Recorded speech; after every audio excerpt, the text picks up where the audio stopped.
In both this video and the next video, we're going to be focusing on coping and what makes that coping effective. Under what conditions is it going to be effective? So there's this potential stressor.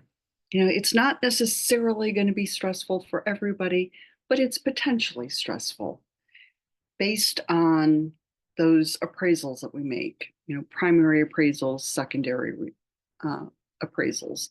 And those guide the response that we make and the kinds of coping that we engage in and our emotional response.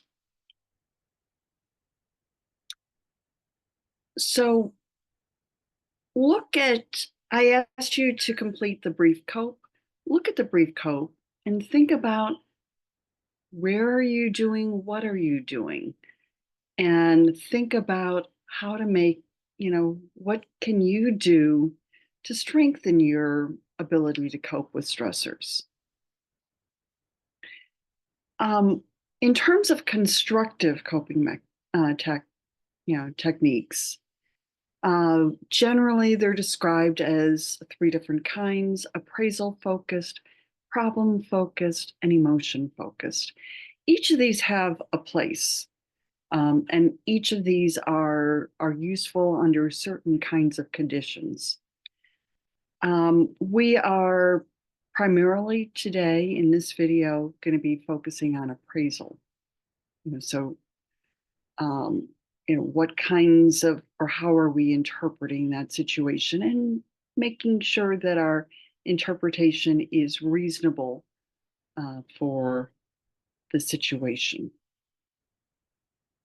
So, what can we do to strengthen coping?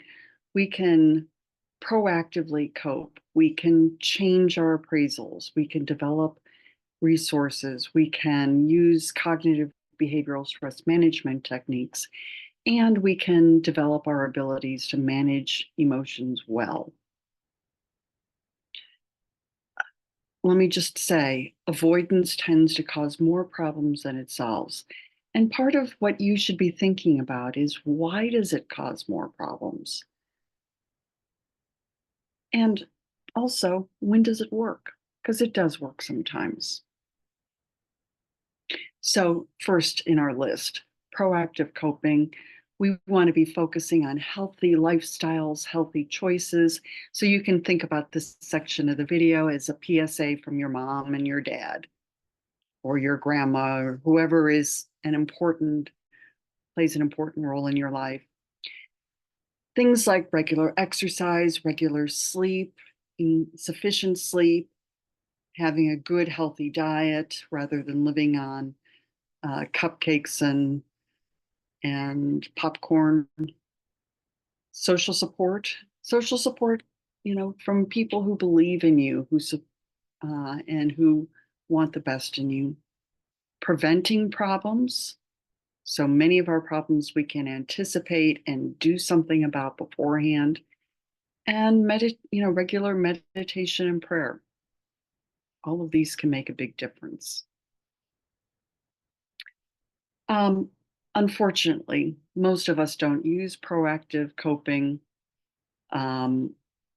About 64% say it's really important to manage our stress. Only about 37% said, I'm excellent or very good at this. Eating healthy, 60% say it's important, 35% say they do it. In terms of being physically active or fit, 57% say it's important, 33% say, yeah, I do this. Okay. We can also change our appraisals of situations. And we've talked about this across time. We want, in general, to use positive and adaptive appraisals of situations. Our primary, our stressors are potentially stressful. And how we appraise it really makes a difference in terms of whether or not it's going to be problematic.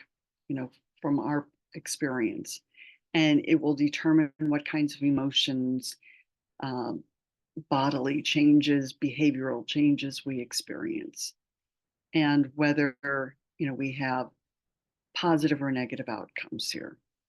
Obviously, that depends in part on the kind of social support we have and how optimistic we are. What kinds of sensation seeking and we have.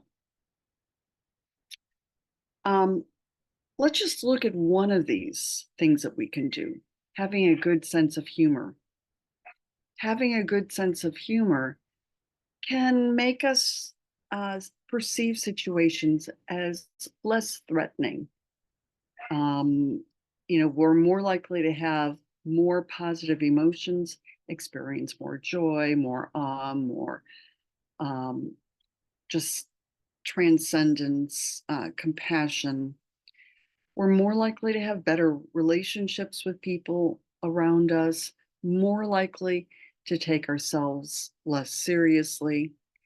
And all of these things then are related to improved wellness, even after stressful events.